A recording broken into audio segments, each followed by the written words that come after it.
¿Querés saber cómo hacer esta mochila? Con una máquina familiar y este molde te enseño a armarla paso a paso. Aquí te muestro otras variaciones, pero recuerda que tenemos muchas otras categorías de diseños. Así va a ser el molde y te indico cuáles son las piezas a recortar. A tenerlo en cuenta, porque también podemos armar una cartuchera, pero lo veremos en un próximo video. En este caso, vamos a trabajar con una máquina familiar. Le sumamos un hilo nylon del 60 para reforzar costura y prensátela de teflón. Damos inicio con la parte de la espalda, que además la usamos como molde para cortar dos piezas más. Una pieza de forrería, que la suelo cortar 1 cm más grande, y una de Polex de diámetro para dar esponjosidad y rigidez con 2 cm menos. Te debería de quedar algo así. Pasamos a coser la espalda con la forrería, dejando una sección sin coser para hacer entrar el Polex. Te debería de quedar algo así, y no nos olvidemos de coser la sección abierta. Pulimos los sobrantes de tela e hilos. Dejamos la espalda de lado y comenzamos con las manijas, donde debemos además tener a manos dos piezas de cinta mochilera de 15 cm de largo y dos escaleras de plástico. En este caso, use de pase 25. Con una costura fijamos todo, y para reforzar hacemos un pespunte para reforzar y que quede más presentable. También damos refuerzo a la cinta cosiendo un cuadrado como te indico. Con estas piezas terminadas, las usamos de molde para cortar forrería y Polex, de igual manera que hicimos con la espalda. Te recomiendo uses doble frontura, bondeado o alguna tela que tenga buena aireación. El proceso de costura es el mismo. Dejamos sin coser la parte superior para dejar ingresar el Polex. Te debería de quedar algo así. Mejorar su presentación cosiendo en su contorno con cinta bies, ribete o gros. Así te tendría que quedar. Damos inicio a los últimos pasos de la espalda.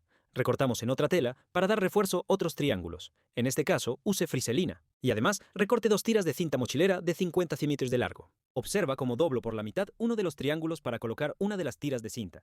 Cosemos y damos vuelta para volver a coser y dar refuerzo en todo el triángulo. Te van a quedar algo como esto. Retomamos con la espalda, donde hay unas marcas que indican dónde coser los triángulos y manijas. Con esto, llegamos al final de la espalda y deberías tener algo parecido a esto. Comenzamos con el fuelle principal. De los rectángulos sobrantes, seleccionamos el más grande. Debemos coserlo por la línea punteada, como se muestra en imagen, y luego lo damos vuelta. Recortamos una tira de Polex y la introducimos. La centramos en relación al rectángulo más chico y cosemos. A continuación te muestro qué partes forman la primera etapa del fuelle principal. Unimos y quedaría una sola pieza. Pespunteamos para reforzar y aplanar costura y lo dejamos a un lado. Seleccionamos estas otras dos piezas para luego coserlas en sus extremos más angostos. De esas dos nuevas piezas, cortamos un refuerzo en friselina para darle más estructura. En mi caso, me ayude de una costura simple para que queden las capas fijas. También cortamos forrería, y de nuevo como consejo, 1 centímetro más grande. Pasamos a medir el cierre necesario, como te muestro en imagen.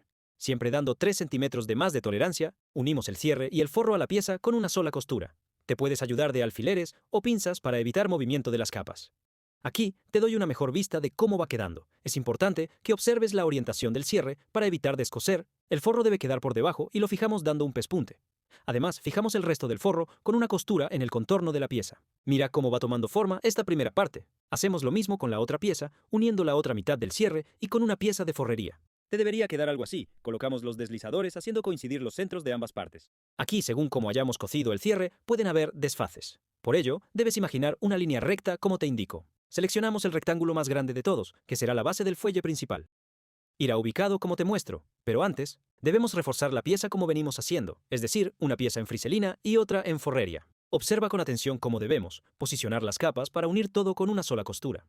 Básicamente es cara con cara y fuelle con fuelle. Al finalizar la costura, te debería quedar algo así en ambos lados. Recuerda aplanar costura. Te muestro los puntos de unión que deben coincidir con la espalda y el fuelle principal. Y sí, en el fuelle principal, uno de los puntos de unión es la intersección entre el cierre y la base. Tener en cuenta estos puntos hará que tu producto final se vea realmente profesional. Para ello, además, te puedes ayudar de alfileres o pinzas para sujetar. Recuerda además que la práctica en la costura lo es todo. Descoser es parte del aprendizaje. Mira cómo todo va tomando forma. Hacemos una costura para unir todo. Recuerda que aquí te muestro cómo podés realizar este producto usando una máquina familiar. No hay excusas para empezar tu emprendimiento. Para mejorar el acabado, colocamos cinta bies o ribete para finalizar esta etapa. Si llegaste a este punto, vamos por la mitad. Usando la pieza frontal como molde, cortamos refuerzo y forrería como se muestra, y unimos las capas con una simple costura. Cortaremos además otra pieza del mismo tamaño en forrería que utilizaremos más adelante. Preparamos las próximas dos piezas a utilizar. Una es un rectángulo largo incluido en el molde y la otra es un cierre de 52 milímetros. Al cierre le colocamos dos deslizadores. Además, marcamos su centro con unos pequeños piquetes, que serán útiles en próximos pasos. La unión de estas dos piezas es muy similar a pasos anteriores. Solo procura prestar atención. Recuerda tener en cuenta la orientación del cierre. Te debería quedar un fuelle como este, que deberá ser centrado con la pieza frontal. Para ello, usa como referencia el piquete del cierre y el centro de la base. Cosemos procurando distribuir el fuelle en toda la pieza frontal. También aprovechamos para tapar costura con bies. ¿Recuerdas que en un paso anterior te pedí cortar otra pieza en forrería? Es momento de utilizarla, marcamos los centros con pequeños piquetes. Ahora unimos estas dos últimas piezas terminadas, procurando hacer coincidir los centros e ir distribuyendo todo el contorno. Puedes ayudarte de pinzas o alfileres para garantizar una excelente terminación. Ya casi terminamos. Una vez esas piezas cosidas, podemos pasar a la etapa final. Deberías tener algo así, 2 piezas completas por separado. Aquí volvemos a centrar y distribuir cuidadosamente.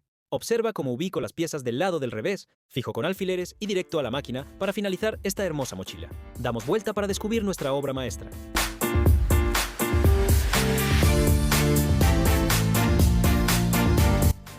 Seguinos para ver los otros moldes.